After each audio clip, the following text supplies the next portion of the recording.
แสงทองส่องธรรมแสงงามในยามเช้าแสงอาทิตย์เจ้าเช้ายังสดใสแสงธรรมส่องห้องหัวใจแสงอะไรไม่เท่าเจ้าแสงธรรมธรรมะสู่ใจในวันนี้ดวงชีวีย่อมมีทีสดใสธรรมะขจัดขัดเกลาใจอยู่ที่ไหนใจก็สุขหมดทุกข์เอ่ยณโอกาสการะบัดนี้อัตมภาพพระครูประหลัดกิติพงศ์กิติโสพโนพระอาจารย์แก่นขอน้อมกราบไหว้สาบารมีสลีองค์คำพระสัมมาสัมพุทธเจ้าพระสัทธรรมเจ้าพระสังฆเจ้าพระอรหันต์พระสงฆ์องค์สามเณรเจ้าจุตนจุองค์เจริญพรเจริญธรรมเทพไทยเทวะเทวาพระแม่นางธรณีเจ้าตี้พร้อมสหธรรมิกทายกทายิกาศรัทธานาบุญต้านตั้งหลายและบุญละศรัทธาตั้งหลายใหญ่น้อยป้อน้อยป้อนามเด็กขาอ่อนน้อยที่มีใจจื่นจ้อยนิยมในธรรมวันนี้อาตมาภาพได้เข้าสู่รายการไขจาพุทธวจนังคำสั่งสอนของพระสัมมาสัมพุทธเจ้าวันนี้จะไขจาสารธรรมมาเจ้าเพื่อให้ได้คัดกล่าวเป่งว่าน้ำธรรมคำสั่งสอนแห่งองค์พระสัมมาสัมพุทธะให้ได้แจ่มแจ้งแสงธรรมเรื่องเก่าเรื่องใหม่บ่ได้คองคำขยายสารธรรมมดใสสว่างแจ้งโมดใสสว่างแจ้งกราบนมัสการถวายความเคารพหลวงพ่อท่านพระครูสมุวิชุวัฒน์วรกิจโจท่านผู้อำนวยการขึ้นวิทยุเพื่อการศึกษาพระพุทธศาสนาและวัฒนธรรม FM 104.50 เมกะเฮิรตซ์วัดฝ่ายหินท่านผู้รักษาการแทนเจ้าวาดวัดฝ่ายหินเมืองเชียงใหม่ท่านพระครูสถิตธุราธรเจ้าวาดวัดสันขยอมวิหารอุโบสถไม้สักทองทรงล้านนาพระสงฆ์เถรานุเถระครูบาอาจารย์ทุกรูปขอเจริญพร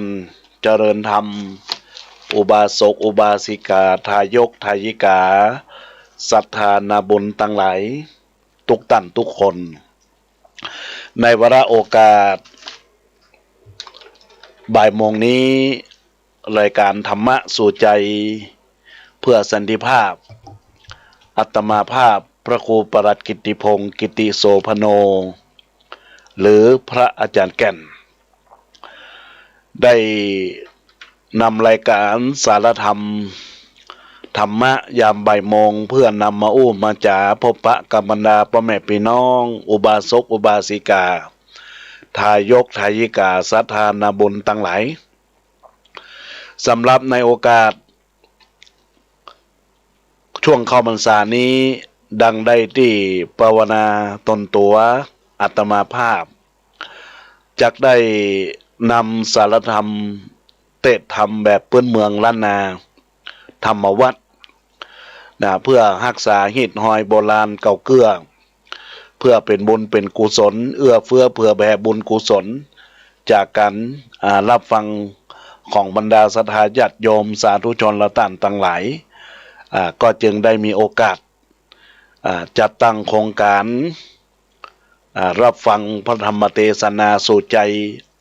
เพื่ออนุรักษ์มรดกทำวัดพื้นเมืองล้านนาช่วงเทศกาลเข้าพรรษาอาตมาภาพไลฟ์เฟซบุ๊กสดธรรมะสู่ใจเพื่อสันติภาพแล้วก็ลิงก์สัญญาณไปถึงยังขึ้นวิทยุเพื่อการศึกษาพระพุทธศาสนา FM 104.50 วัดไฟหินในโอกาสนี้ในแต่ละสัปดาห์นั้นญาติโยมทั้งหลายก็ได้รับความเมตตาอนุเคราะห์สงเคราะห์จากบรรดาอุบาสกอุบาสิกาทายกทายิกานาบุญทั้งหลายได้ทำการเป็นเจ้าภาพเจ้ากันซึ่งในวันนี้โอกาสทางเจ้าภาพไม่มีร้อยตำรวจเอกวิชัยนางไทจือภูปิงคณะศรัทธาหมู่บ้านสันขยอมหมู่ที่7ตำบลสันทรายน้อยอำเภอสันทรายจังหวัดเชียงใหม่ได้มาเป็นเจ้าภาพในโอกาสค่ำในวันบ่ายวันนี้แล้วก็บรรดาญาติโยมท่านสาธุชนก็จะได้เทศธรรมเพื่อเป็นวิทยาทานธรรมทานต่อบรรดาญาติโยมที่รับฟังในโอกาสนี้วันนี้ทำชื่อว่าไฟบ่มีควันแต่ไซจักวู้ไม่ผาศาสตร์แห่งเตาราดห่อคำมันเป็นปริศนาธรรมจะได้ญาติโยมทั้งหลายโดยได้มีการจัดพิมพ์ในส่วนของผู้พิมพ์จากร้านพินโยอำเภอเมืองจังหวัดลำพูนโดยนักปราชญ์ราชเมธีได้เขียนได้แต่งได้ตกแต่งไว้ว่าไฟมันบ่มีควันแล้วมันจะได้ไปไหม้ผาศาสตร์แล้วจะได้ไปไหม้เต้าห่อคำเพราะอันหยังนะญาติโยมทั้งหลายก็ลองเป็นปริศนาธรรมฟังกันเนอะฟังเทศฟังธรรมน้ำกรรมพระสอนสิ่งที่บ่แน่นอนแต่เจ้าความเป็นความตายภัยก็อยู่เฝ้าทุกคำเจ้าไงแรงเมื่อเกิดมาแล้วบ่ต้องนายแหนงเจ้าตอนยามแรงค่ำคืนตายได้เพราะเกิดมาตายทุกคนเป็นไปได้แต่ถึงเวลาไปก็คงมืดมิดดับจิตเป็นผีอินทรีชีวิตย่อมมวยมิ่งความหน้าไป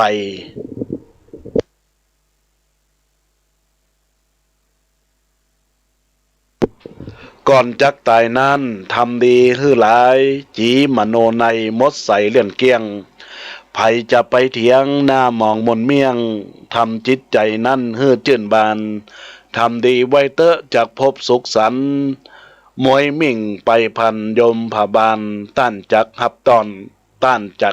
นทำดีอยู่ปนทำชั่วไหลค้อนคงบ่อ่อนซอนเหี่ยแล้วนรกสวรรค์แบ่งเขตกันแล้วทำดีปบดวงแก้วรัตนาทำชั่วบ่ดีนั้นบ่ต้องกังขานรกโลกาหนีตึงบ่ปนหนีตรงบ่ปนตกอยู่ก้นนรกฮันเนอร์ญาติโยมและท่านทั้งหลายอันนี้ก็เป็นข้าวห้ามคำกรฮือคติสอนใจกับบรรดาศรัทธาญาติโยมอุบาสกอุบาสิกาทายกทายิกาศรัทธานาบุญและท่านทั้งหลายทุกท่านทุกคนเนอะเพื่อเป็นบุญเป็นกุศลตอนนี้ตั้งเจ้าภาพเจ้ากันอาตมาภาพก็ขอได้ส่งสัญญาณจากเครื่องวิทยุนี้และก็การไลฟ์สดนี้ไปยังท่านเจ้าภาพที่อยู่ทางบ้านทางจองก็คงได้เตรียมเนื้อเตรียมตัวรับฟังบุญกุศลที่เกิดจากเกินจากคิดจากใจของบรรดาคณะศรัทธาญาติโยมหมายมีร้อยตำรวจเอกวิชัยนางไทจือภูปิง ซึ่งเป็นรัตนมหาอุบาสกอุบาสิกาอุปถัมภ์วัดสันขยอมแล้วก็ยังอุปถัมภ์วัดวาศาสนาหลายที่บอกว่าจะเป็นวัดโลกโมลีแล้วก็ยังเป็นวัดเกตกาลามวัดกูคำทุกที่ทุกทางในการที่ได้รับเป็นเจ้าภาพตั้งใดก็ไปเป็นบุญกุศลของท่านโดยเฉพาะร้อยตำรวจเอกวิชัยนางไถจือปูปิงนี้ก็ถือว่าได้รับฟังคลื่นวิทยุ104.50 วัดฝ่ายหินโดยตลอดมาได้รู้จักมังคุดกับท่านอาจารย์พระครูอภิวัตวิกรมหรือท่านพระอาจารย์บรรยงอภิวัฒโนและรู้จักหลวงพ่อท่านพระครูวิสุวัตรวรกิจโจแล้วก็ท่านก็ได้เคยแนะนำว่าดีแล้วที่ได้มาจัดรายการวันนี้ก็ได้อุปถัมภ์จตุปัจจัยกันเทศจำนวนปัจจัย500 บาทในโอกาสนี้เพื่อเป็นบุญกุศลในกาละที่จะได้เป็นการบำรุงค่าน้ำค่าไฟระบบอินเทอร์เน็ตที่ลิงก์ไปถึงขึ้นธรรมะต่างๆแล้วก็ยังได้เป็นกาละที่จะได้เป็นทุนเล่าเรียนแห่งพระพุทธศาสนาโดยพระภิกษุสงฆ์สามเณรภายในวัดสันขยอมแล้วก็จะได้ใจตามความประสงค์ตามเจตนารมณ์ที่ร้อยตำรวจเอกวิชัยนางไถจือปูปิงได้ตั้งจิตเจตนาอันแรงกล้าของท่านได้เป็นเจ้าภาพก็กันในโอกาสบาลาบันนี้อาตมาภาพก็คงจะได้เทศนาธรรมในโอกาสนี้เมื่อบรรดาอุบาสกอุบาสิกาทายกทายิกาตั้งหลายได้ตั้งอกตั้งใจน้อมสดับตับฟังกับท่านเจ้าภาพเพื่อเป็นวิทยาทานเป็นบุญเป็นกุศลในช่วงภาคบ่ายโมงนี้จนกระทั่งถึงบ่าย2ญาติโยมและท่านทั้งหลายก็ขออนุโมทนาบุญในโอกาสนี้ด้วยเนอะ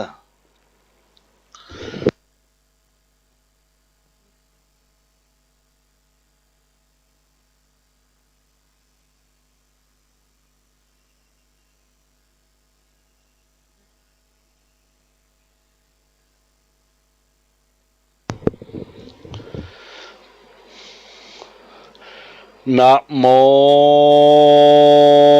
ตัสสะภะคะวะ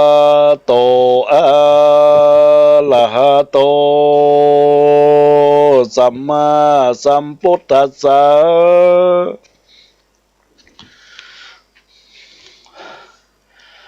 นัตเถตันนาสัมมานาติสาระโวดุลาสัพโพลิสะตังลายตั้งยิ่งใจมวลโมอันนั่งอยู่นำนามีศรัทธามากกว่าห่มก่อสร้างตั้งบนเฮตานโนนเขาน้ำวัตถุพรำปัจจัยเศษดวงใสงาแปดได้กดแควรักษาภาวนาคำเจ้ามานั่งเฝ้าฟังดำเป็นบุญนำนาบอดน้อยติดจ่องงอยตัวไปและหลับฟังจะขึ้นวิทยุเพื่อการศึกษาพระพุทธศาสนาและวัฒนธรรมFM 104.50วัดฝ่ายเห็นนั่นและนาและฟังจากคลื่นออนไลน์จากโซเชียลแห่งเฟซบุ๊กงานธรรมะสู่ใจเพื่อสันติภาพในคราวข้างนี้ได้สุขใจจัดนี้บ่ลิงลี่นี่ง่ายการวำไว้มวยมางจากโลกกว้างเบื้องคนบุญบันโนนไปเกิดจันฟ้าเลิศฝ่ายบนหรือเกิดเป็นคนร่วมไตบ่อยากไล่เคียงเกกันปารมีสุดยอดก็จากไปลอดเนลาปานได้สำราญเจินจอยดังไฟห้อยผาธนาอันว่าศรัทธาเจ้าภาพ หมายมีร้อยตำรวจเอกวิชัยนางไทยเจอผู้เบ่งอันเป็นเจ้าบาปเขาพร้อมด้วยครอบครัวได้โปรดจาลดสัตธรรมจงดาจำฟังดีดังจากแนวใหญ่ลำดับไปแต่ต้นเตบสืบสนเรื่องไปนั้นแหละนาเอกเทวาสั่งยังมีวันหนึ่งเล่าเจ้านอนเอาบนเมอยู่กับเจ้าปุเลยศอาจก็โอกาสใครจะเป็นปัญหาลับลี้บ่แจ้งทีงันใส่งานว่าจักมีไฟบุไว้ในปราสาทใหญ่พังกาไฟนั่นนาเกิดไกลจักใดรับใดสับปันจับเต้าห่อจันไข่งูยาเก่าโอปันไผ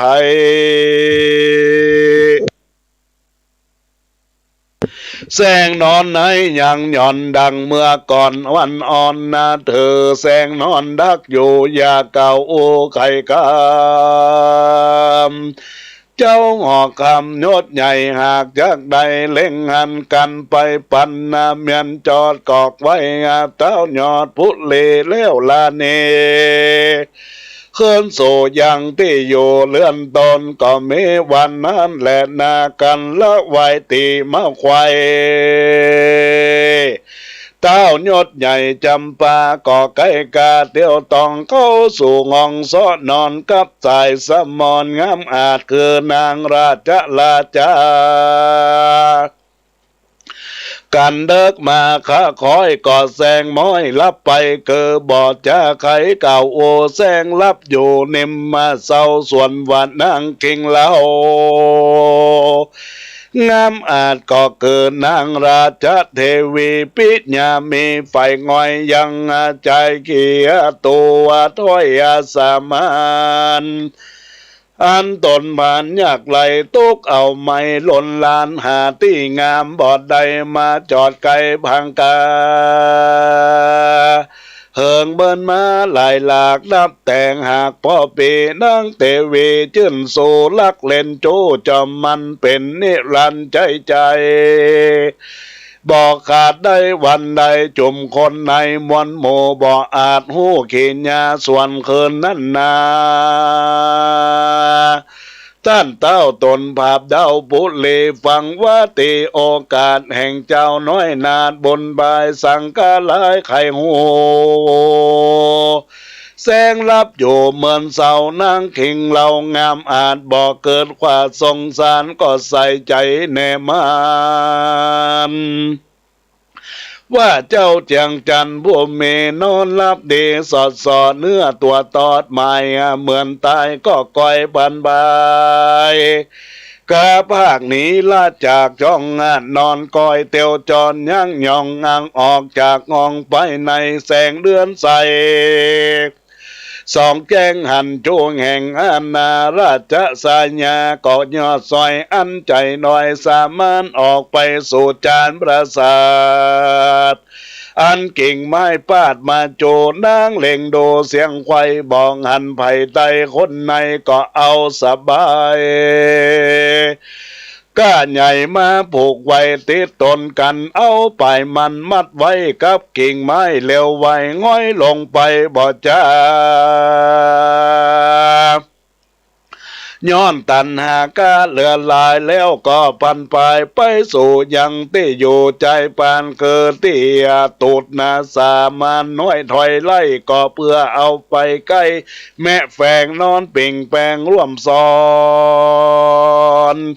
ดังเมื่อก่อนเมินมาก็มีด้วยประการนันนาและลาจาอันว่าปัญญายศอาจอ่านนางนาเทวีลักลูกหนีจากห้องเตียวเต้าก่อนย่องตัวหลังและพอยังนางอ่อนว่าไปสู่บ่อนแดนใดกันหันใส่แจ้งที่บ่มีที่สังกาก็ไกลกราเรียบหาวลงดันดาวหอใจก่อนยอดใจดันลอด ไปตามพื้นนายอดบุพา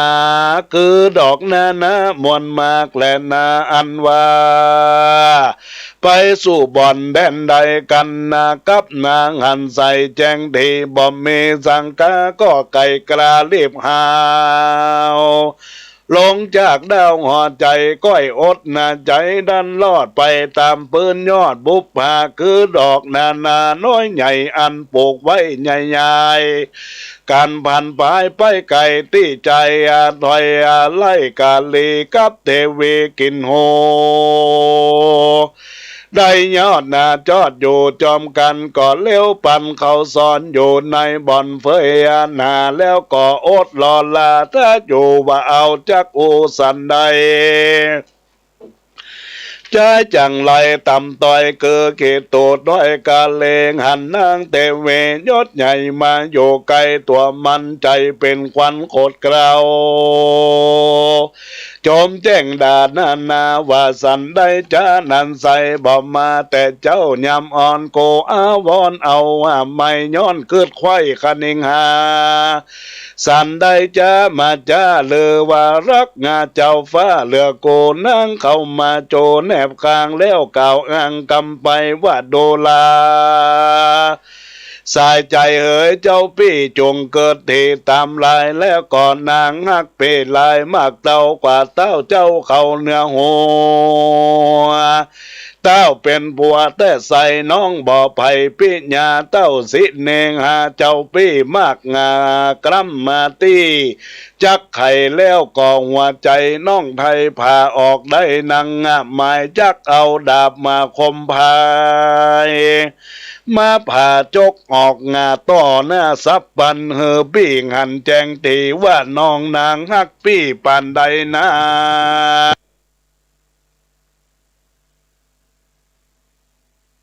กันเจ้าวางห่อใจหยดเย้าว่าตนบาปเดาปุเลนอนรับตีแน่แม่มันนานเนื้อน้องก็จึงดัดมาหา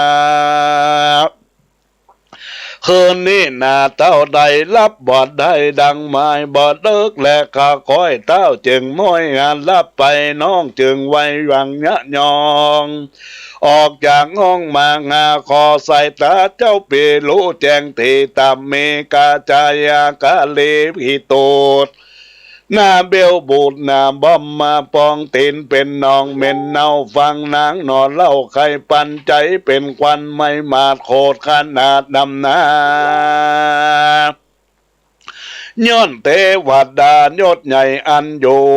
ไปห่อใจกอดอจันได้งูหันแต่เก่าบันดนเข้าหัวใจใจจังไรโคตรให้ตบมาโหซ้ายเตเวคัดจรโหเดนาใหญ่ลุดออกได้เร็วไปและสัตว์เด่นไปบอกไกลตกลงใส่หลังเต็นแห่งพระพรหมเมนนาเต้าเจ้าอันซ่อนอยู่เฝ้าและดูเต้าบนโจยศยศรีบเก็บไปกับตนด้วยด้อยลายหอนรีบห้าวเขินสูดดาวหอนใจแสงนอนนักอยู่ได้ดังบ่องงูและหานใจเป็นควันโคตรกามักไข่คาเตวีเต้าอันนาอดขันตีไว้มันบ่ด่วนสั้นเววาส่วนราชจาญาใจบาปนากับใจอันหยาบกะเลต่างยินดีจื่นโซสนุกอยู่จอมกันย้ำไข่ไก่ขันสะสาวไข่เขตดาวราชธานีนางเตวีบาปกาก่อนลาใจหยาบจ้าจังไรแล้วก็กาไก่ปอกเตาตามตังเก่ายำมายกปานตาย่องยังแล้วก็เข้าสู่ห้องจองนอนแล้วก็เต้าผู้ทอนยอดซอยแล้วก็ม้อยลาไปก็เมหันแลนาปนนาติวาเสกันวันลุ้นมาควายเต้ายศใหญ่ปาลาก็มีอาชนาปงกาดอามาเตรียมใจตีกองใจเป่าร้อง ไปไขว้ห้องราชธานีว่าเจ้าปู่เลน้อยใหญ่บอกว่าไพรไต้ประจาหรือเสนาอามาตย์ดังนักปราชญ์อาจารย์โยธาหารหนุ่มเท่านางนอนเน่าเตเวกัญญามีน้อยใหญ่บอกเว้นไว้คนใดฮือเหลียวไว้รีบห้าวไปสู่ด่านเด้าเหล่างานแหลมปอนปวงจุสิ่งหอรสพยิ่งนานาตามผาท่านนาไฟอ่างตามอันจ้างไปไผ่มันไปสมกันแต่เจ้าตราบต่อเต้ายำแหลงคนใดแฝงลานหลีกเว้นบ่ไปเล่นตามกรรมอาชัญญานามหลายแหล่จากโตแก่ตัวมันเกิดจากฟันคำมาข้างกันคือความหน้าเป็นปีคนใดมีเครื่องงาอันเป็นเจ้าผาฟ้าโพบานใดลาสถานไปแผ่ยื่นปันแก่คนใดจงประดับไปเสียงไขว้ฮือเต้าได้เล็งหันเสียงกองนั้นนามีกองไขว้เขตของราชธานีเจ้าปุเรหนุ่มเท่าลูกเงียนเก่าศรัทธาต่างสมนาถจุผู้ต่างเจื่อนโซยินเดกิจจำเมน้อยใหญ่ละวางไว้สับปันต่างปากันรีบห้าวไปสู่ด่านเด้าลานโลงคนปันปวงน้อยใหญ่มาพร้อมไข่จอมกันเมอานันหลายแหล่นับบ่แป้ดินเลดังเตเวยดยาวหูอาชัญญาเต้าปันไม้เป็นตุกงานหลายบ่อนน้อยหน้าต่ำก้อยมองเกย้อนขจรหูดีต่างแก้วโลดจากแก้วไห้อ่างหนเป็นกังวลโวร้อนอกสะต้อนเวงหาเสาะไปมาเสียงไข่บ่จวบได้เป็นแดนใดยินตันใจนักแก่ข้าเน่งแผ่ไปมาจึงนางเตรียมตาแกว้นใจอันวางไว้ด้านใดดังหมายเล่พันพายไว้วาดเลือกจังผู้ฉลาดมาปันแล้วไข่ปันบอกเราว่าขจรหูเก่าเปิงแปลงแล้วก็เป็นคำแดงตั้งแก้วงามเลิศแล้วนำนาปางเบื้องขวามีอยู่ปางซ้ายบ่หูไปในเมืองจงเลี้ยงไว้แปลงใหม่เฮือเพียบได้เสมอกันไผ่เล็งหันบ่หูว่าบ่ใจกู้เดิมอ่อนเฮือได้ก่อนตอนก่อนเตียงอย่าบิดเบี่ยงไปไกลกลากันมีมึงบิดจาลันแป้งใดกูจักใส่ตกปาน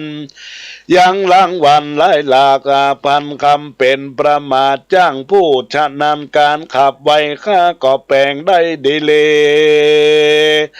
นางเตวีใจเจิญก่อรีบยื่นวางตำยังแก้วและคำไล่หลากมีก็มากนำนาตั้งขจรโห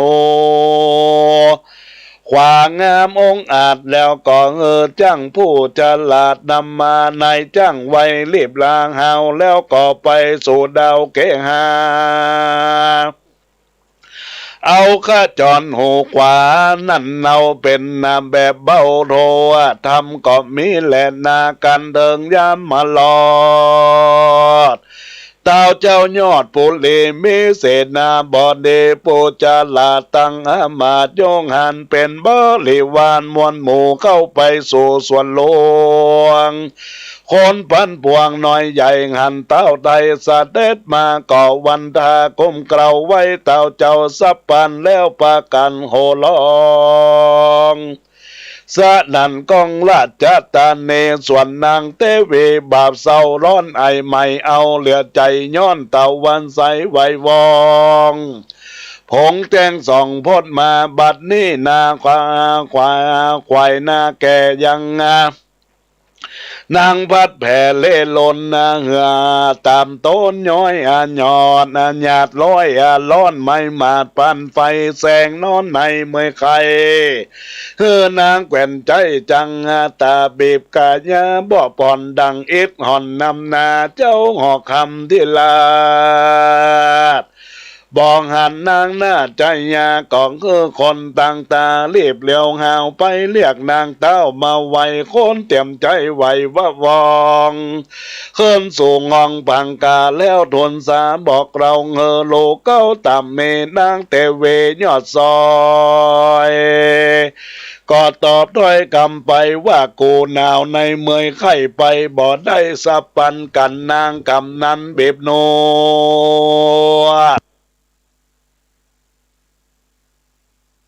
หายจากปวดกาญาจักไก่กาเล็บห้าวไปอากาไว้เต้าผู้บานบ่ป้อนานแต่เราขอเต้าเล่ารอเล่าคนต่างตากูแกนก่อเรียบแล่นคืนหลังมาไว้อย่างเต้าเจ้าแล้วบอกเล่าทุกประการเต้าผู้บานดักอยู่บอกกล่าวอู้กำใดส่วนว่านางจังไรใจเศร้าเกินนางนอนเน่าเตเวเป็นตกเขลายหลากบัดนี้กองหากควนควายบอกเมินไหลจากเตียงบอกหูจักงาเลี้ยงงาสันใดจึงบอกนางในบัวแกนว่ามึงจุงเล่นไปปันถามตัวมันนายจ้างผู้รับจ้างตนโกว่าข้าจรโหต่างแก้วจักเมียนแล้วยามใดนางเตรียมใจ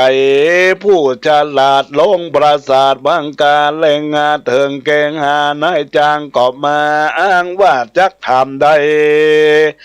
ว่าขจรหูงามแปลงใหม่จักเมียนไข่ยำใดนางจังไขบอกตอบว่าและแม่เจ้าเตวีจักแล้วดีงามยามเที่ยงบ่บิดเบี่ยงไก่กานางเต็มตาลู่แล้วก็กาดแก้วไผ่พันมาไข่ปันบอกเล่าแก่นางนอนเนาเตวีส่วนว่าเจ้าโปลิธิลาดบองหันนางน่าจะยาจักบทมาตอนนาแม่นอยู่ถ้าเมินนานจึงนายนักการคนเก่าลาดจะรับอาจนาเจ้าปลาไปเรียกมาแถมใหม่ทวนคบควายสองเตและนางเตเวอันเป็นยอดซอยก็ตอบซอยไปไข่ปันว่ายามตะวันไก่เตียงบ่บิดเบี่ยงกะไก่กูจักไปแต่เราขอเต้าเจ้ากูมีก็อดนางคันติอยู่ตาบ่อเนินจ้าเหิงนางนายนักการแกว่นใจก็เล็บมาไข่ไข่กำมือเจ้าหอกำยอดซอยรู้ตามถ้อยกำนางเจ้าหอควางฟังแล้วบอกกาดแก้วสังอากาจึงแสงจาเก่าโอบอกแก่หมู่คนหลายว่านางเก่งปลายนัดนองพงแต่งย่องกายญานางจักมาย้ำเตียงบ่บิดเบี่ยงเสียในอดรอบ่จ้าเตียงได้หันหน้าพดมาขอประจ้ามวนหมู่มวนนั่นเล่นอยู่รอไปแดดเตอยามใกล้งานเตียงมาลอดเต้าเจ้ายอดผู้เลปอกหันเตเวยศใหญ่ปดมาไกลกองตาจึงเสนาคนเก่ารับอาจนาเจ้าเหนือหัวไปเรียกตัวนางไทยทวนคบควายสามตีดังเตเวยศใหญ่ได้กระจอมหูใหม่ดังใจก่อนเลี้ยวไว้ตอบตองว่าพงแต่งงานย่องกายาจักไก่กาบอจาไปไว้เจ้าฟ้าบัดเดียวเสนาเหลวเรียบหาวเบาไหวบอกไว้เต้าตามมีเจ้าโปลีดังดักอยู่บอกเก่าอู้ใครจะยินแข่งกาเอาไม่เต้าอดนาไว้ภายในส่วนนางจังไรใจดอยคือนางนอดซ้อยเตวีประดับอินทรีเหมือนแล้วงามผ่องแผ้วนำนาส่วนขจร หูคำแป้งใหม่นางก็มาประดับใส่งางหูพอเล็งดูไกลก็บ่รู้เก้ามาเก่าไม่อันใดคืองามใส่บ่เศร้าใหม่และเก่าเหมือนกันคนบ่เคยยังหันแต่ก่อนย่อมบ่องห่อนสังการยามตะวันงากระบายใจก็จึงยกย่อไว้ภายพานหอกจากหอจันทร์ภาษายกย้ายบาทลีลามีกัญญาลายแหล่วังงาเวทนางแห่ไปกันว่ากระไกไปลอดเถิงจอดลั่นนาหลวงอันคนปันปวงมวลหมู่มวลนาเล่นนาอยู่ลวงลายนางก็ถวายก้มเก่าไว้เต้าเจ้าปาลาแล้วนั่งเหนืออาธนากะใหญ่อันนาเขาแต่งไว้ยอดถวายเต้าบนบายยอดซอยแซงเก่าถอยคำดีว่าดูแลราชเทวีน้อยนาดวันนาอาจเหลือคนดังนางบนฝากฟ้าลงแหล่งลาลงมาสันใดจ้านางน้องอยู่ในห้องเฮิงนานเหือนางนักการแกวนใจเป็นไปเลี้ยงควายสามตีเลอสายสะลีน้องเราน้องเนานอมองหมนเศร้าหัวใจหรือโลกาไปประญาติมาต้องพาดในตนหรือมีกังวลใหญ่หน่อยหรือต่ำก้อยกี่มองพี่น้องกองหันนารออยู่ท่าเมินนานหลายเถิงยำมาควายงาบ่ายใจก่อนนางจึงยกย้ายพดมานางจุงจ้าเก่าโอเฮอพี่รู้ตามเมอันว่าข้าจรโหดีก็ใหญ่อันนางประดับใส่สองงูพี่แลดูลิมมาลิมเล่าว่าบ่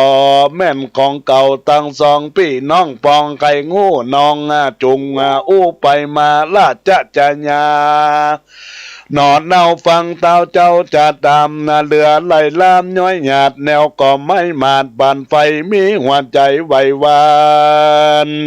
สะตานสันเววาแสงตุนสาตอบต่อยว่าข้าแด่เต้ายอดซอยเหนือหัวอันว่าตัวน้องไทยเจ็บมวยไข่เนาไหนกินยาได้บ่ผ่อนหักอิดอ่อนเหลือลายจังพันภายแต่เจ้าตามอาชัญญาเจ้าปงปันก็ภายพันบ่ใดเจ็บป่วยไข้คอยงานยาบัดนี้นาประญาติก้อยมากล้าเบาบางตัวข้านางน้องไทยจึงมาไว้ยามควายขอเต้าบนภายโยดโยดเมตตาโพดปานีส่วนขจรหูดีนี่เล่าแม่นเป็นของเก่าเดิมอ่อนแล้วก็ตนผู้ทอนเจ้าฟ้าฮือแก่ข้าเดิมมาคอนนึ่งนั่นนาดูใหม่ย้อนว่านางแก่นใจข้าสีจึงดูดีงามบ่เศร้าคอนนึ่งเล่าดูมองย้อนใจปองรีบห้าวจักมาไว้เต้าเร็วปันจึงบ่ดันจักใดคัดเสียงไข่ดีลีเจ้าปุเรติลาดฟังนางน้อยนาจะใครเป็นกรรมจังอะไรจะถอยเฮอเป็นถอยมุสายินเขียงกาล่ำมามอกถึงโจกออกมาไวจักขจรหูคำใสกันใหญ่อันเต้าเก็บไปได้นำมาวางตัดต่อนาสองนางแห่งนางนอลาเทวีแล้วไขวาตีทำเราว่าดูแลนางนอนเนาบุญโจข้าจรหูนี้ใส่กูเก็บในมานานดูงามตาวะวองวันส่องเลียงไรเป็นนางไผ่แต่เราใครงาหูเก้าเขียากันนางโสภาหากหูจงกล่าวตามมีนางเทวีหันแล้วยังข้าจรหูแก้วเลียงไรก็มีหัวใจไหววันสะต้านสันนาตั้งเคงจักทวงเต็งยินยากลวดบ่ป่าใครจะเจ้าบาลาโคดห้าวจึงต้านกล่าวกำไปว่านานนางบอกไขบอกเราเฮอลูกเก้าเขียาโกนี่จักจีเฮอแจ้งผีสันได้ เฮือในอามาตังใบลาดปัจจาตังเสนาน้อยใหญ่รู้แจ้งไข่สังจาแล้วก็มาฟังจุโพใดพัมโหตามเมการไขว่าตีเหมือนจอดเต้าเจ้ายอดละจาก็ไข่จ้าแต่ตนเตะสืบต้นเถิงไปคนหลายหนุ่มเต่าลูกเงียนเก้าตามเมว่าขจรโนดีตังแก้วงามเลิศแล้วลางไหลแล้วก็กาแปลงเมืองแต่ใส่เต้าว่าเก็บมาได้สันใดแล้วจะไขทำเล่าซึ่งนางนอนเนาราชจญาว่ากรรมโกจะเป็นแก่นแม่นบ่แม่นสันใดนางจงไข่เก่าแก่แจ้งแน่สัจจังนางได้ฟังกำเต้าร้อนพระเป้าเรือลายดังจักตายยกกร้อยกาดเรือเนี่ยก็มันหยาดตั้งตนใจเล่ล้นไหววันสะตานสันตั้งเคงจักทวงเตียนยิ่งอยากจักออกปากดินผ่านลวดบ่อขานเก่าโอก้มอยู่ได้ก็มีด้วยประการดังกล่าวมานี่แหละนาอัฏฐเต้าพญายศใหญ่ปาลาก็แลตาสั้นพออย่างเจ้าหนอมุนีเธอใส่นะบดีผู้ฉลาดแล้วโอกาสกำไปว่าปัญหาใดนั่นใส่ต้านว่าไว้วัดนาวันว่าเป็นปัญหาลับลีบ่แจ้งเทงอนบัดนี้ตนกูไทยรู้แจ้งไข่ดีลีอันว่านางเตวีนี่โสดควรใส่โตดสันใดกวนนำไปคำคางความนาวำวายหรือโยทลายห้าวหาดอดแซ่ฟ้าสันหลังลือยับมาขังในคอกบ่องออกพดมาจงพิจารณาสันติแม่นตี้ตำทำเจ้าก่อนยกยอมือตำตังกาว่าข้าแต่เต้าเจ้าบุญภายการฆ่าคนตายนี่ใส่เป็นบาปมาในอันใหญ่นำนาจักโยตางเอาหาดเอาแซ่ฟาดสลังหรือยับขังใส่คอก่อของออกเถิงตายก็เป็นบาปหลายบ่อน้อยจักจ่องห้อยต่อจนแล้วขอเต้าตนยศโยดได้ภายโพดคุณนาได้โยธาเฮาหาดน้ำนางราชเทวีกับจ่ายกะเลจ่าถอยเอาไปปล่อยแดนไก่กลางดงไผ่เต็ดต้องป้นเขตสีมาสวนว่าเงินคำคาเข้าน้ำแล้วก็มาพร่ำมาตามมีแล้วก็ขอปู่เลยศใหญ่ได้แผ่ไม่แล้วก็ตนแล้วก็มันไปใจตามเต้าไทยหันเดย้อนกำบอดเดปังก่อนมาไล่ต้อนตัวตันเขา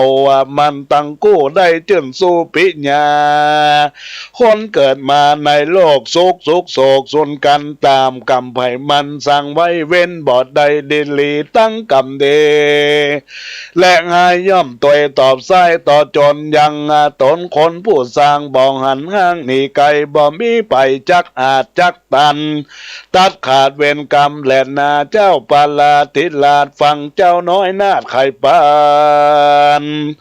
กองหันตันเสียงไขว้ความโขดไม่เกียงกามีนำหนาแต่กีก่อลวดลี่หายหอนจึงคนเอาหาดนำนางราชเทวีกับใจกะลีจ่าถอยออกไปปล่อยแดนไก่ตามกรรมมาไขโอกาสแหล่งเจ้าน้อยนาดบนมีก็มีโดยประการดังกล่าวมานี่แหละนาบัดนี้ไม่เมโมลาสัทธาร้อยตำรวจเอกวิชัยนางได้ชื่อผู้เป็นพร้อมด้วยครอบครัวและญาติมิตรพี่น้องจูผู้จูคนตั้งหลายก็ได้ตกแต่งแปลงพร้อมน้อมมายังมัทุบุพลาจาดวงดอกเขาตอกดอกไม้และลำเตียนกีฬาละปัจจัยไตยาวาตุตานตั้งหลายมวลพวกนี้มาทะปนาถวายเป็นตานเพื่อจักโอเทสะส่วนบนส่วนกุศลไปลอดไปถึงยังพ่อเกิดแม่เกิดเจ้ากรรมและนายเวร และสรรพสัตว์ต่างหลายแม่ทอละนี้เจ้าตีเจ้าตังดินแดนที่ได้กระทำบุญกุศลนี้จักไปรอดไปถึงตึงยังเขาเจ้าค่ะเป็นบุญกุศลไปเตรียมแท่งอย่างตนตัวได้กินได้บริโภคแล้วสะท้อนย้อนกลับตนตัวของพ่อเกิดแม่เกิดเจ้ากรรมในเวรเทวบุตรเทวดาพระแม่ธรณีเจ้าที่เจ้าทางเจ้าคนนายคนทั้งหลายที่ได้ตั้งเจตนารมณ์ตลอดถึงสัมภเวสีวิญญาณเล่ร่อนในทีกากาละวันนี้ยำนี้จงไปบอกกล่าวข่าวสารได้ยกย้ายเขาเจ้าคาได้ขี่คามจากองค์ข้าทรงสารปลอดปันเดิงเวียงแก้วอาบมาตะมหาเนลปานนั่นจุงจักเมเตี้ยงแต่เดนเลเนติตังเขญาสังวันนาวิเศษจางห้องเหตุไฟไหม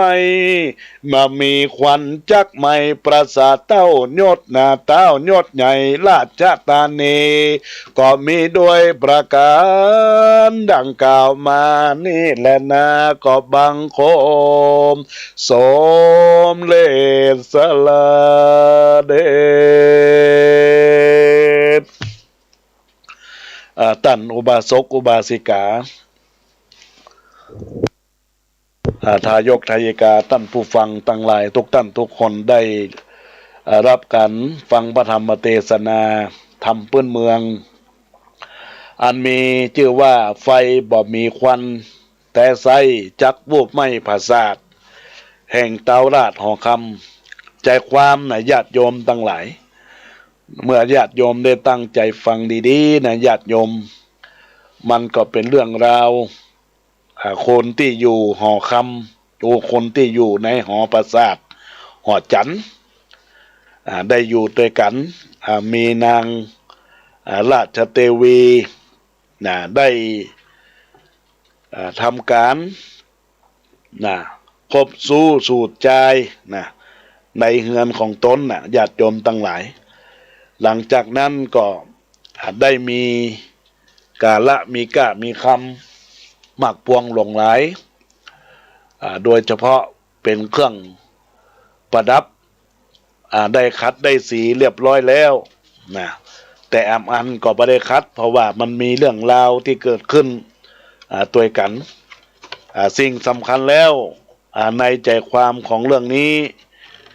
ก็คือกาละที่เราท่านทั้งหลายอยู่ด้วยกันในครอบครัวอยู่ด้วยกันในภาษาก็ต้องอยู่ด้วยกันด้วยความเป็นหนึ่งเป็นเดียวกันแต่แล้วนี่ญาติโยมทั้งหลายในส่วนของเต้ายศใหญ่ปาลาท่านก็ได้เห็นว่ามันมีปัญหาได้เกิดขึ้นได้หูแจ้งหูได้หูทีนางเทวีเป็นผู้ที่มีการถูกใส่โทษใส่ร้ายแล้วก็กระทำกาละได้ฟาดได้เคี่ยนได้ตีเพราะความโกรธของเตาลาดอันเป็นผู้ปกครองในณที่หันเงินคำมีอันยังก็ได้ภายโพดปั่นฮือปิกฮือออกจากบ้านจากจองออกจากปราสาทไปเจ้าปลาที่ลาดก็ได้ฟังคำโกรธคำเกลียดสิ่งเต้าทั้งหลายที่เกิดขึ้นมันก็เปรียบกับเหมือนลักธรรมกันง่ายๆว่าอยู่ในครอบครัวญาติโยมทั้งหลายจะต้องมีความซื่อสัตย์ซึ่งกันและกันความซื่อสัตย์ยังกาลาที่ว่าได้คบสู้สู่ชายมันก็มีเกิดขึ้นกันในสมัยนิยายธรรมนี่แหละที่เกิดขึ้นแต่ว่าเราจะกำจัดสิ่งทั้งหลายทั้งปวงบอกว่าจะเป็นความรักโลภโกรธหลงความใคร่ซึ่งกันและกันก็อยู่ใกล้ก็จะทำจะใดก็อยู่เกิดการข่มอกข่มใจอย่างเช่นสามีภรรยาอยู่ด้วยกันก็ต้องมีการข่มอกข่มใจสามีจะไปเปลี่ยนคู่นอนก็ต้องใช้ความระมัดระวังความเข้มแข็งความอดทนข่มใจ ภรรยาก็เหมือนกันก็จะไปเล่นจู้สู่ชายมันก็บ่ได้ต้องอยู่ร่วมกันของทุกสิ่งทุกอย่างอยู่ในครอบครัวแล้วจะต้องเห็นอกเห็นใจซึ่งกันและกันแล้วก็สิ่งสำคัญกับความซื่อสัตย์พ่อแม่ลูกอยู่ด้วยกันก็ต้องมีความซื่อสัตย์ต่อกันจะไปลักขโมยเอาสิ่งของบอกว่าเป็นเงินเป็นทองในบ้านในจองในห้องในเหียในเฮียนอยู่ทางใดก็ไปเอากันมาลักกันไปมันก็จะเกิดความโกรธแค้นโกรธเครียดเป็นสัจธรรมนะดังนั้นก็อยู่ด้วยกันบ่ได้ก็เหมือนการที่ไล่คนตั้งหลายตั้งปวงทั้งสองคนออกจากบ้านจากเมืองออกจากปราสาทไปก็เป็นนิยายที่เป็นปริศนาธรรมให้เขาเข้าใจว่าไฟมันทำเอามีนะมันเป็นไฟในใจพระญาติโยมทั้งหลายมันมีควันมันเป็นไฟในใจร้อนวูบไม่เคหาเคหาก็คือในธรรมว่าภาษาก็เคยหาในบ้านแห่งบ้านแห่งจองหอคำนี้เป็นหอคำใหญ่หรอหอเตาลาดหอคำอยู่แต่กันนักอยู่แต่กันหลายก็ย่อมมี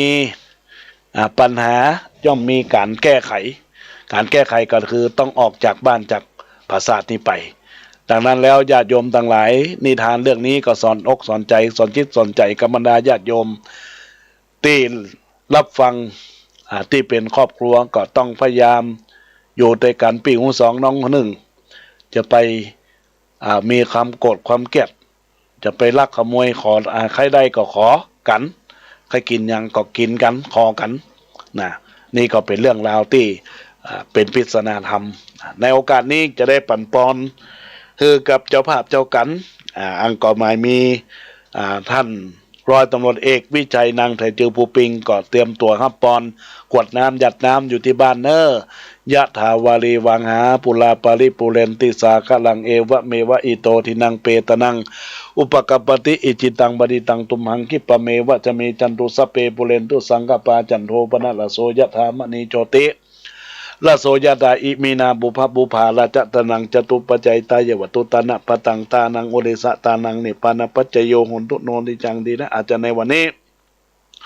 ก็หาเป็นวันดีสลีสุขมังคระอันประเสริฐล้ำเลิศยิ่งกว่าวันและยามตั้งหลายบัดนี้ใหม่มีมูลศรัทธาร้อยตำรวจเอกวิชัยนางไทยจือภูปิงก็มาเป็นต้นเป็นประธานพร้อมด้วยบรรดาญาติมิตรพี่น้อง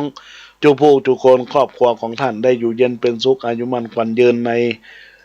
ตนตัวคือได้เป็นบุญกุศลได้ปุจจารสธรรมเทศนามนปุณิดาเป็นนาบุญกุศลที่ได้เป็นเจ้าภาพเจ้ากันในดีกาการละวันนี้ยามนี้นั้นจุงจะมีบุญญาณราศีได้มาทำบุญทำทานในดีกาการละวันนี้แล้วก็ขอให้ได้อยู่เย็นเป็นสุขในดีกาการละวันนี้ยามนี้ก็ขอให้ได้ปราศจากเสียยังโทษภัยไข้เจ็บ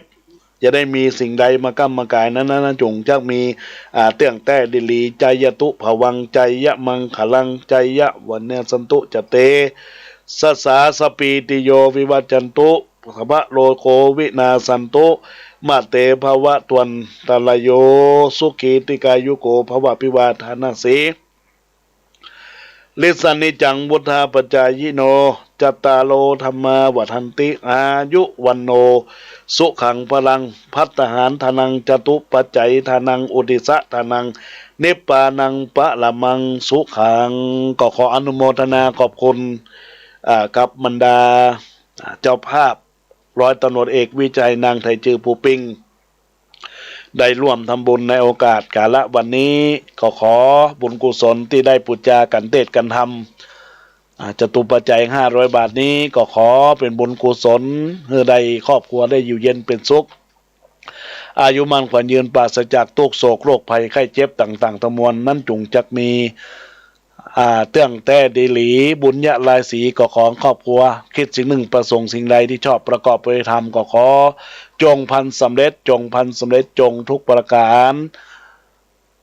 ของท่านจงได้พ้นจากโรคภัยไข้เจ็บจะได้มีสิ่งใดมากำมากายเนอก็ขออนุโมทนาขอบคุณอย่างกุศลเจตนาที่ทางร้อยตำรวจเอกวิชัยนางไทยจือภูปิงบ้านสันขยอมหมู่ที่7จัดสรรจุมพล ตำบลสันทรายน้อยอำเภอสันทรายจังหวัดเชียงใหม่ได้ร่วมบุญกันเทศในโอกาสนี้ก็ขออนุโมทนาและก็ขอเจริญพรพบปะกับบรรดาญาติโยมในกล่องข้อความเจริญพรกับคุณโยมธนวันพุทธงามกราบไหว้สาพระอาจารย์เจริญพรกับคุณแม่มาลีณพิกูลจากตลาดกัดก้อมอำเภอเมืองเชียงใหม่หลังวัดยางกวงซึ่งได้มาร่วมฟังเทศและก็ทักทายเข้ามาในกล่องของกันเจริญพรกับคุณโยมประภัยปองศรีจากบ้านสันขยอมเจริญพรกับแม่เล็กมูเจริญพรกับคุณโยมนาชากาแฟจากสระกลางเจริญพรกับโยมกล้วยม่ำกับข้อนึ่งทักทายเข้ามาได้นมัสการท่านพระอาจารย์ปริญญาสิริพัทโทนามสกุลมอนศรีทักทายเข้ามาเจริญพรกับแม่เอ้ยสุติวงศ์เจริญพรกับคุณโยมอนัตตาจากบ้านหัวดงอำเภอสระปีเจริญพรกับคุณโยมสิริพันธ์สิงห์ทรจากตลาดกัดก้อมหลังวัดยังกวงเช่นเดียวกันอนุอโมทนาเนอเจริญพรกับคุณโยมอัมภัยวีริสะจากบ้านต้นพึ่งในโอกาสนี้เมืองละปูนขออนุโมทนาขอบคุณตอนนี้ก็ขออนุโมทนาขอบคุณกับทุกท่านทุกคนในกลุ่มธรรมะก็จะได้ทักทายกับท่านทั้งหลายญาติโยมทั้งหลายก็จะได้ขอประชาสัมพันธ์บอกกล่าวเป่าประกาศงานบุญงานกุศลของทางวัดสันขยอมตำบลสันทรายน้อยอำเภอสันทรายจังหวัดเชียงใหม่จะได้ประกอบพิธีหลังจะออกพรรษาจะได้ทอดกฐินสามัคคีฝากประกาศโดยท่านพระครูสถิตธุราธรเจ้าวาดวัดสันขยอมได้ฝากประกาศขอเชิญชวนศรัทธาสาธุชนผู้ใจบุญใจกุศลทุกท่านทุกคนได้ร่วมเป็นเจ้าภาพทอดกฐินกตัญญูบูชาอาจริยคุณสามัคคีธรรมประจำปี 2564 คุณพ่อวันชัยคุณแม่สิริเพนชัยสวัสดิ์จากสมุทรปราการเจ้าภาพประธานอุปถัมภ์แล้วก็คุณโยมสิริประภานิ่มกิติกุลบริษัทแอดวานซ์โนฮาวจำกัดและชมรมชาวเหนือมท15ในโอกาสนี้แล้วก็จะได้ทอดกฐินในวันที่18พฤศจิกายนพิธีสมโภชผ้ากฐินทอดถวายผ้ากฐินกตัญญูบูชาอาจริยคุณสามัคคีธรรมในโอกาสนี้จะได้หาทุนทรัพย์ปัจจัยบูรณะปฏิสังขรณ์ภายในวัดแล้วก็จะได้เตรียมงานสมโภชเตรียมงานพระราชทานเพลิงศพหลวงพ่อพระครูโอภาสวิหารกิจในโอกาสนี้ก็ฝากประกาศประธานกฐินก็จะตุปัจจัย 5,000 บาทรองประธานตั้งแต่ 3,000 2,000 และก็กรรมการ 1,500 อันนี้ก็แจ้งความประสงค์จำนงหมายมาได้เนื้อญาติโยมต่างหลายตอนนี้จะได้ประกาศอนุโมทนาขอบคุณครับท่านเจ้าภาพที่ได้ร่วมบุญร่วมกุศลกันมาอนุโมทนากับพันตำรวจเอกธเนศวิบุญเกียรติพร้อมชุดอาสาตำรวจบ้านสันติราษฎร์ประธานกฐิน 5,000 บาทป้ออนุสรณ์แม่พันนีอยู่สุขประธานกฐิน 5,000 บาทคุณดัชนีฟาเทลนิโค5,000 บาทประธานกฐินสมพงษ์คุณสมพงษ์คุณศิวันตุนแก้วพร้อมครอบครัว 10,000 บาทคุณพ่อเชิดเกียรติคุณแม่จันสายชัยมั่นพร้อมครอบครัว 5,000 บาทนางประภัยน้อยโยธาราช 2,000 บาทนายสมวงศ์นางผ่องศรีจอมมูล 1,000 บาทพันตำรวจโทวรชิตคุณพิญชลิยานิติประสาท 1,000 บาท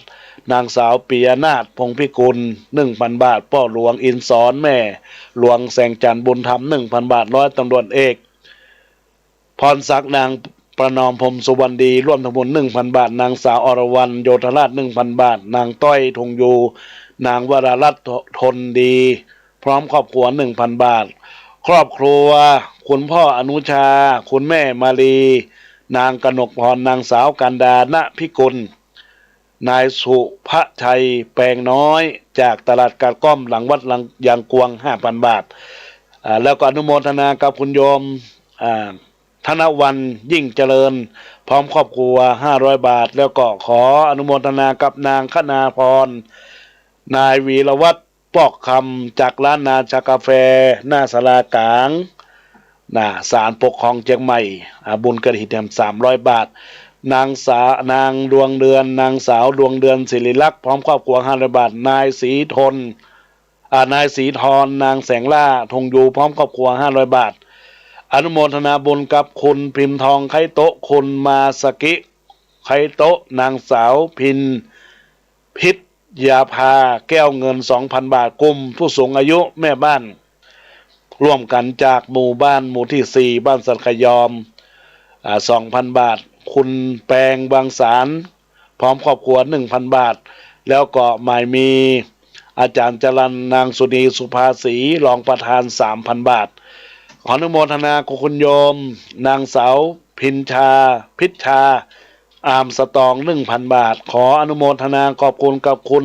อุดมคุณอำนวยแก้วปานประธานกฐินสาย 5,000 บาทขออนุโมทนาขอบคุณกับนางสาวประภัยพองศรี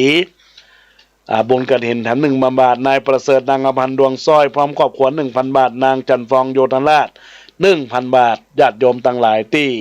รับฟังรายการธรรมะอยากจะเอื้อนเอ่ยอู้จ๋าทักทายเข้ามาและจะร่วมเป็นเจ้าภาพก็ขอเจริญพรได้ร่วมเป็นบุญกุศลก็นมัสการท่านพระอาจารย์อธิราชขันติพโลเมืองปันใน Facebook หนุ่มไตได้แชร์และก็สาธุเข้ามาก็นมัสการท่านพระคุณเจ้าตัวยแล้วก็ขอ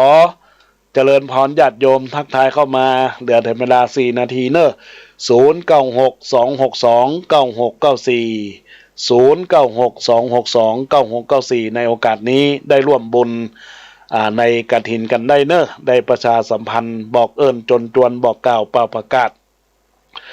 ญาติโยมที่รับฟังคลื่นวิทยุนี้ก็เป็นบุญเป็นกุศลในโอกาสที่ท่านทั้งหลายจะได้ร่วมเป็นบุญกุศลที่เกิดจากจิตจากใจจะได้นำเอาปัจจัยบูรณะปฏิสังขรณ์วัดวาอารามและเตรียมงานพระราชทานเพลิงศพก็จะได้ใจจตุปัจจัยเป็นกฐินกตัญญูกตเวทิตาธรรมในญาติโยมท่านทั้งหลายอาจริยคุณก็บูชายังหลวงพ่อท่านพระครูโอภาสวิหารกิจอดีตเจ้าวาดในส่วนของการเตรียมงานกับส่วนปัจจัยถวายพระนั้นแยกกันออกในญาติโยมทั้งหลายเพราะว่ามันใช้จ่ายนักปล่อยหลวง10ปล่อยหลวงบ่เต้า1ปล่อยล้อนะญาติโยมทั้งหลายก็ต้องขอประกาศบอกกล่าวงานกฐินของทางวัดสันขยอมตำบลสันทรายน้อยอำเภอสันทรายจังหวัดเชียงใหม่ญาติโยมได้ยินได้ฟังนี้โอ้ปัจจัยเปิ้นอย่างสูงนะก็ญาติโยมก็ตามวักมาหาได้100 บาท200 บาท300 บาทก็แล้วแต่เจตนาของคณะศรัทธาญาติโยมแจ้งความประสงค์จำนงหมายโทรศัพท์เข้ามาได้เนื่องญาติโยมทั้งหลายที่เบอร์โทรศัพท์0962629694ก็จะได้เป็นบุญเป็นกุศลครับบรรดาคณะศรัทธาญาติโยมสาธุชนพุทธบริษัททั้งหลายในโอกาสนี้ก็คงจะบ่มีภัยทักทายเข้ามาในโอกาสนี้ก็บ่เป็นยังเนาะวันนี้ก็ฝนฟ้าก็ตกลงมาจุ่มเนื้อเย็นใจท่านทั้งหลายก็ได้รับฟังพระธรรมเทศนาได้ทำการบอกบุญบอกกล่าวตื่นจะได้ตายจะทุกข์ก็จะเป็นบุญเป็นกุศลในโอกาสต่อไปในญาติโยมทั้งหลายคราวนี้ก็ได้ปันจกปันใจขอลารายการว่าขอลาก่อนเตอะญาติโยมทั้งหลายอาตมาภาพขอลาไปศรัทธาใจน้อยป้อนน้อยป้อนนานพระเนนเถรน้อยขอลาไปก่อนเนอะเวลาหมดไปสบายกันเตอะไว้โอกาสหน้ายังมีลาป้อนนานป้อนน้อยให้อยู่สุขีจกใจให้มีอยู่ดีเตียงมันร่ำรวยเงินทองอย่าได้อยากกันหิหาเงินทองต้นเต้าปราศจากโลกาจกมาแต่เจ้าเงินทองหลังไหลเข้าครอบครัวเวลาหมดแล้วผ่องแผ้วตนตัวทุกคนครอบครัวมีความสุขตัวหน้าเจริญสุขเจริญสีป้าอุ้ยแม่ป้าอายุวันนะเกินร้อยอยู่ม่วงกินหวานสำราญชื่นจ้อยตลอดลูกน้อยหลานแดงอายุวันนะพละเข้มแข็งอยู่ดีไม่แหงทุกคนทั่วหน้าทุกคนทั่วหน้ารวยรวยรวยรวยแล้วรวยแถมรวยรวยรวยเฮงเฮงเฮงทุกท่านทุกคนทุกตนทุกองค์เนอขอเจริญพร